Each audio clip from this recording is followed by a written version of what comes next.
Maybe if we get 500 likes, I'll watch the second part when it comes out and make a video about it. Hehehe. Anyway, thank you for watching and I'll see you next time.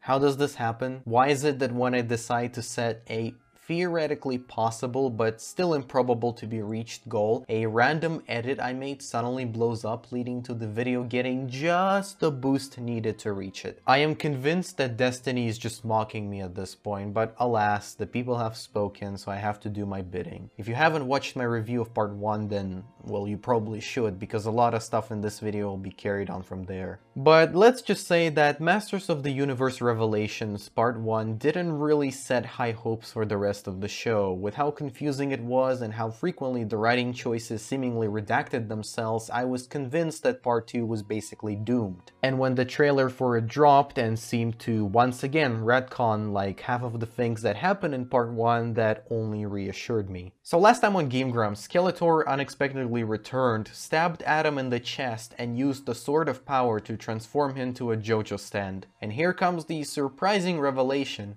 get it, that Adam is actually alive. Now, someone in the comments of my review said that they don't understand why people think Adam died at the end of Part 1, since that wasn't specifically stated, and while congratulations, you were right all along, I guess, I still think the assumption that Adam died wasn't really that far-fetched. I mean, he was stabbed in the chest all the way through, and the last we saw of him was when he was lying on the floor, so assuming that he didn't or wouldn't make it was quite reasonable in my opinion. However, I do have to concede if I want my review to be fair, so for this sake I'll be redacting all of my criticism of Part 1 that had to do with Adam dying at the end because, well, he didn't. On that note, I should also probably mention that, drumroll, Tila is the sorceress' daughter. This is revealed at the very beginning of Part 2 and has apparently always been a known fact in the lore of the series. With that in mind, the Hell Cave scene makes a bit more sense, however it still falls apart quite easily considering that Tila does not actually know that she's the sorceress' daughter. I mean, she finds out later in Part 2, but at that point in time she had no clue who her real parents were. You could say that maybe she felt the power inside of her and didn't know what it was, but in that case, the writer should have just told us. There should have been at least one scene of Tila having this internal anxiety that she tries to drown out. It would be a pretty decent way of explaining her aggressive outbursts towards everyone, even if the issue of nobody arguing with her still stands. Maybe the writers did do that and I just missed it, but I don't remember any hints of that in Part 1 aside from the Hell Cave scene, which is why it felt like it came out of nowhere. Speaking of the sorceress,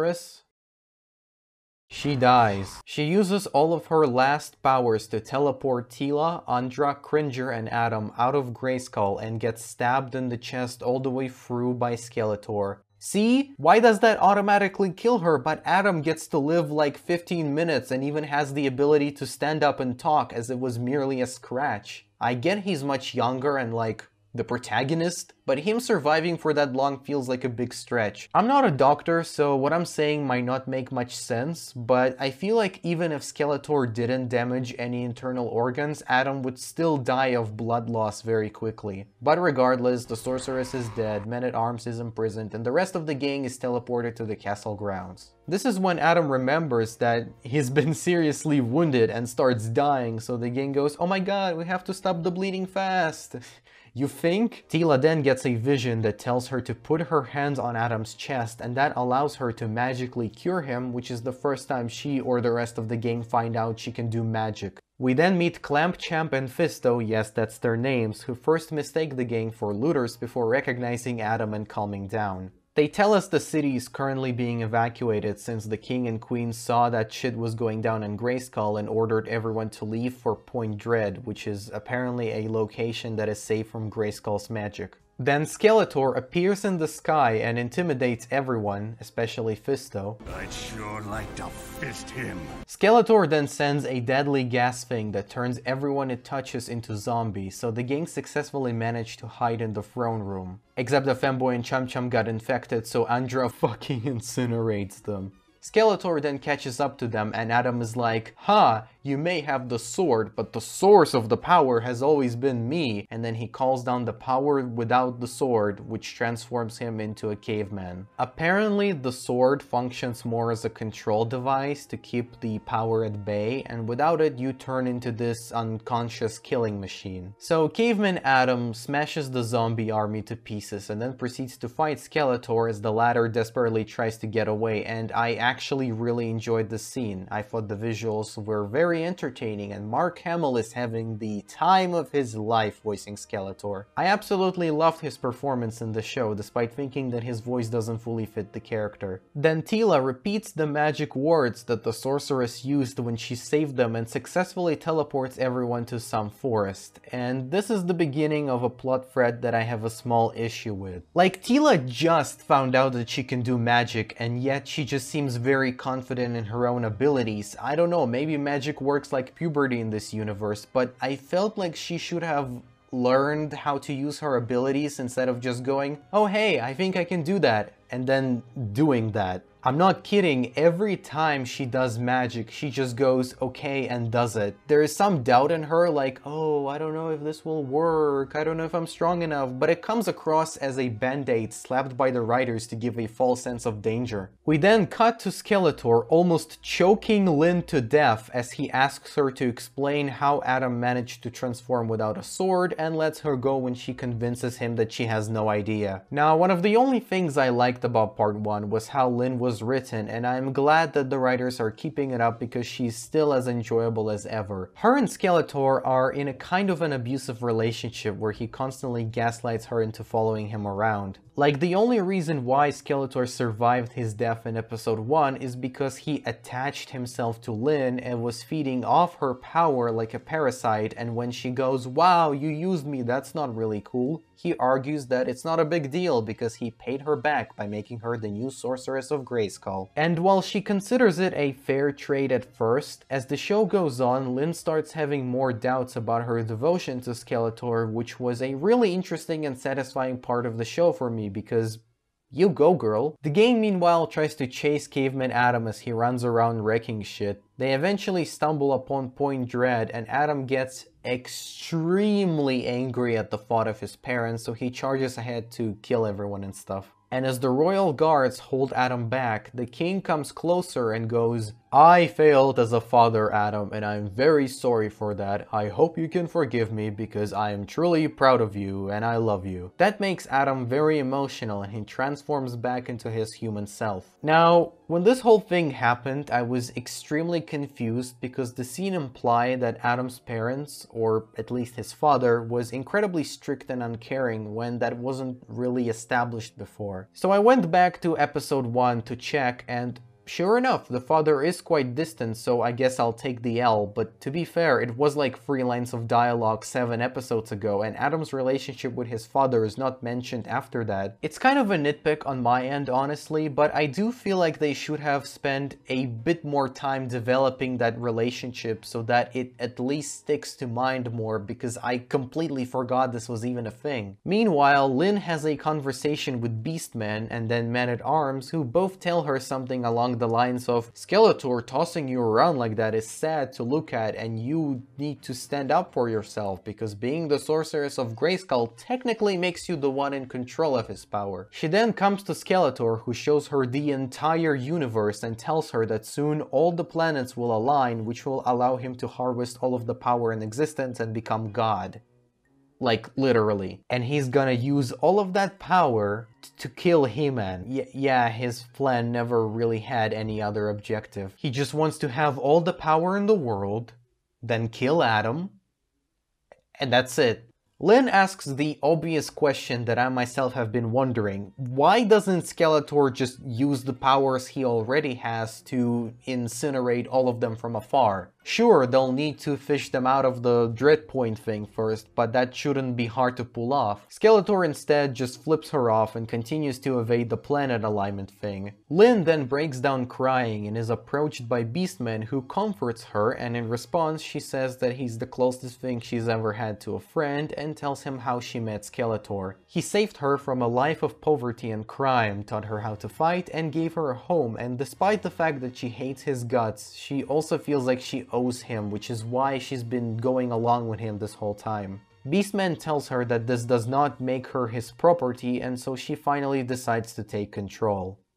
You go, girl. The Queen tells Adam that after he died, she and the King had a bit of a falling out because she secretly knew Adam was He-Man but never told him. Adam is understandably upset by this. I mean, he technically caused his parents' marriage to fail, so yeah. But the Queen tells him that it's not his fault because people just fall apart sometimes and it's completely normal. Later in the story they get back together, and even though this isn't the most thoroughly developed plot thread, I couldn't point out anything wrong with it, so yeah, this was a nice little piece of writing. Adam then decides that he needs to talk to someone else about this and visits Teela. Yes, Adam and Teela are having a heart-to-heart. Holy shit, finally the two main characters get to talk to each other. They have a little conversation which kinda resolves the whole "you didn't tell me about He-Man" thing. Teela says that she understands that Adam was hiding the secret with his best intentions in mind, however still insists that she was deeply hurt by him doing that. In response, Adam feels guilty and tells her that the sorceress is her mom and that apparently he and a bunch of other people knew that, to which Teela replies, "Yeah, I kinda figured that out already and it's fine, don't worry, she could have told me herself, I guess she just didn't want to, who knows why." Wait, what? Why didn't you react the same way last time then, and instead blamed the entire fucking universe? For years!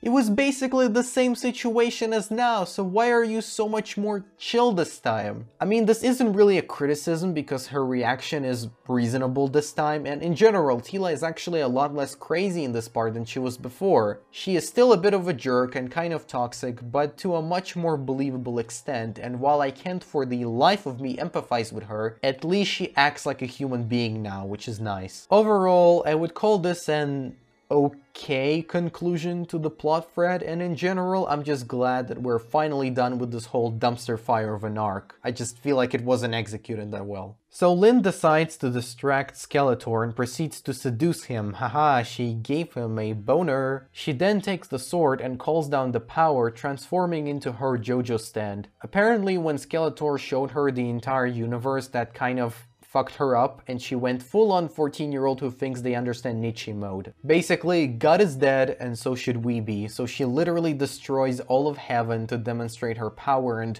free everyone from religion, while preparing for the planet alignment thing so she can destroy everything in existence. You go, girl. Skeletor arrives at Point Dread and requests an alliance, which they accept because, honestly, what else can they do in this situation? Meanwhile, Teela decides that she can send a telepathic signal to the entire planet, urging them to help in battle against Lynn. She's like, "Yep, I think I can do that," and everyone just rolls with it. Apparently this person who literally found out they have powers earlier that day is the only one capable of doing this, and they all believe in her because destiny and stuff.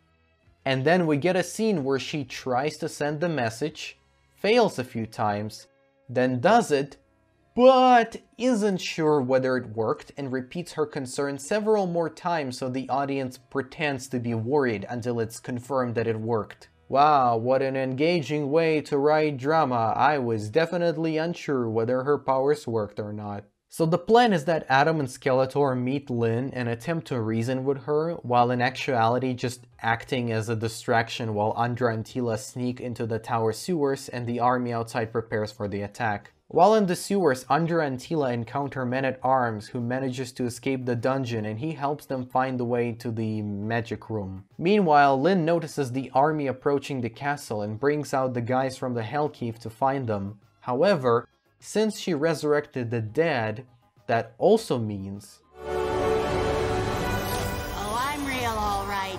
Fuck yes! Oh my god! I don't even care if this twist makes sense or not. I'm just so fucking happy that Orko is back. Holy shit, he was like one of the, if not the only well-written and enjoyable character in part 1, and when he died, the show became 30% less bearable. I cannot properly communicate the extent at which I pissed my pants watching Orko absolutely fucking decimate the Hellcave army. It was probably the most satisfying moment of my life. Meanwhile, Tila enters the magic room and sees her mom as a phantom or something. Tila is explained that if she wants to become a sorceress, she must be ready to let go of all her attachments. For this reason, the sorceress says For this reason, they are tethered to the castle, unable to leave it, and logically would not want to grow too attached to the outside world. Also, I don't think the castle is a good place to raise a child, so it's understandable why Tila's mom gave her up and then never told her the truth. But Tila's like, nah, fuck that, I don't like having no friends, and becomes a sorceress that is able to leave the castle.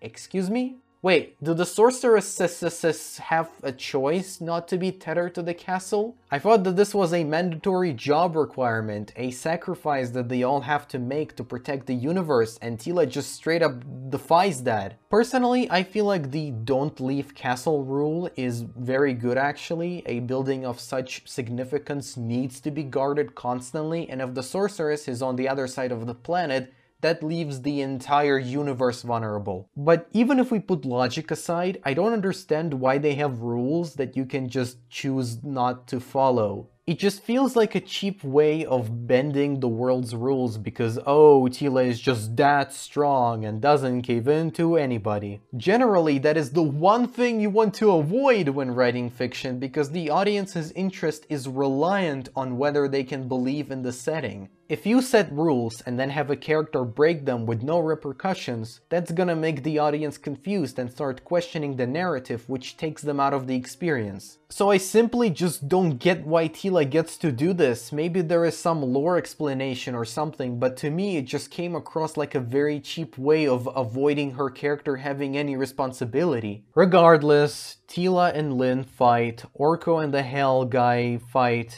and He-Man and everyone else fight. Whoa, whoa, whoa, whoa, what the fuck is happening? Why is the FPS lower than Jungle Joyride? I avoided mentioning this because I never really care for a show's art style as long as it's serviceable, but I noticed that the animation in this part is slightly choppy at times, and very choppy in like 2 specific instances. The part where Tila transforms into a sorceress and then her battle with Lin have unironically spectacular visuals, and I somehow feel like that's what their budget went into. Because the animation itself is still good, it just clearly misses like half of the frame, so maybe they run out of budget or something, who knows. On that point, I should also mention the soundtrack because Jesus does it go hard. For most of the show, and like the entirety of part 1, I think it's quite generic and forgettable. But during the last 2 episodes, when the final battle occurs, they just go all in with the orchestra. And I am not kidding when I say that the show's finale leaves an impression on you, even if you haven't watched the original and have no emotional attachment to He-Man. So I guess my budget theory checks out in that the team wanted the ending to please the fans and leave an impression, so they poured a lot of resources into making it memorable and just cut down on the frames in the rest of the show.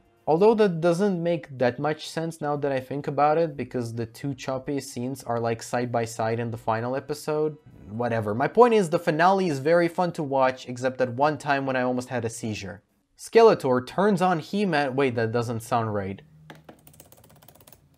Skeletor attacks He-Man because he believes that since the world is about to end, they both have to die fighting. So Adam just fucking tosses him to the other side of the planet. Meanwhile, Tila and Lin are fighting and the former explains that the universe is not random BS, but rather a beautiful and intricate system.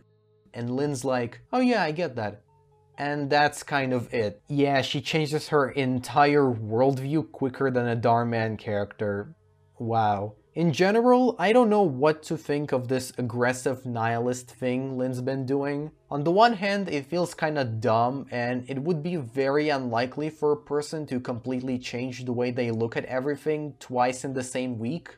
Well, a grown man at least. However, on the other hand, I do find it believable that Lynn seeing the entire universe would make her question things, and with how much pressure she's been under throughout the show, it's logical that she'd snap. And the scene where Tila convinces her otherwise also felt strangely genuine. I do like the concept of Lynn being an abuse victim that eventually snaps and starts acting irrationally and then has to be calmed down. I guess I'm just unsure about the execution of it. So hooray, they win, let's go! After that, we are shown a scene of Andra becoming the next man-at-arms, and sure? Honestly, I was very disappointed with her character in this show. Apart from a bunch of hints and the way she phrases some sentences, keyword being some because it's quite inconsistent, only implies things about her. We never got an actual arc from her. All I can say about her is she likes weapons and machinery. Throughout the show, she is definitely there and does some stuff relating to weapons and machinery because she likes weapons and machinery. Then near the end, she's given more weapons and machinery, which excites her because she likes weapons and machinery. And then at the end, she's made men-at-arms. I guess there was some arc after all. But that is still very much bare bones. Like, she's supposed to be Tila's friend who she spent years with. I expected at least one scene of them talking to each other and sharing emotions. Oh well. After all this time, I finally know who He-Man really is. Yes, you do. I am Adam, Prince of Eternia, and My hero. What the fuck? Wait, so are Adam and Tila like a couple now? Does that mean Andra wasn't her girlfriend and that was just a strawman argument used by people to either hate on or praise the show? Like all the other arguments I've heard from people? Whoa. But yeah, to get the obvious out of the way, these characters had barely any real chemistry in the show, and one of them madly despised the other for more than half of it until suddenly becoming indifferent, I guess. So yeah, if this isn't another bait and switch by Kevin Smith, then it's just horrible romance writing. Also, Adam, don't date her, please, for the love of God, run, like actually run away. Every second you're not running, she's only getting closer. You don't want to be in this relationship, trust me. We then see Lynn burying her magic staff in some field before leaving, ready to start a brand new life of peace. You go, girl. And finally, the last scene of the show has Skeletor come back to Snake Mountain only to witness the cyber cult. Oh yeah, remember those guys? And then they grab him and the machine thing like shoves electronic liquid into him to turn him into a zombie or something, I guess. Before it's revealed that Hordak, Skeletor's mentor and the villain from She-Ra, yes, that She-Ra, is behind this, setting up an ambitious sequel. And honestly, I'm all for it. Masters of the Universe Revelation is not a very well-written show, to be honest, but it's also not completely incompetent. Part 2 is a vast improvement over the first half, and watching the entire thing back to back, it starts to make a lot more sense. I actually now kind of get what they were trying to do with this series, and I think their main problem was that they just underestimated how important it is to take time to develop the characters. Really, the show would have benefited if it was released as a single season with 13 episodes, as is usually the standard for Netflix, and use the extra hour of episodes to give the characters more depth. For Tila, they could have added the anxiety attacks and doubt in other characters thing I mentioned earlier to tie her arc more neatly. I would have preferred if she wasn't written to be such an asshole in the first place, but I don't want to stray too far from what we've got because at that point I'd be writing my own version of the script, which, believe me, I don't want to do. For Andra, they could have been more explicit as to what her ambitions and weaknesses are so that she had something to strive for. And also some extra time for her and Roboto's relationship would be nice. Yes, his name is pronounced Roboto, not Roboto, sorry for that, but I guess it just proves how little I cared for him. And for Adam, maybe we could have an extra scene or two of either his dad being angry at him as a flashback or something, or Adam simply being anxious about his parents, just to give him some additional depth, because all things considered, he's quite bland and stereotypically good, which is fitting, I guess, but also makes him a bit uninteresting to watch maybe. If part 1 is, as a standalone thing based on my personal experience, a 4 out of 10, then part 2 would be a 6.5 out of 10, because I actually had a really solid time with the second half of the show, despite it still having many flaws of its own. And if I were to rate the entire experience, I would give it a 5 to a 6 out of 10. Not good, not utterly terrible, just mediocre. However, I still largely enjoyed watching it, and I honestly can't wait for more. I assume we won't be getting the next part for a while, if ever. So until then, I guess I can check out the original 80s show or the 2000s one. You know what? 500 likes and I'll review both of them. That's right, the same goal as last time, because lightning doesn't strike twice, so it's going to be infinitely harder this time around. And for part 3? I'll probably review it anyway, because at this point, why would I stop? Anyway, thank you for watching, and I'll see you guys later.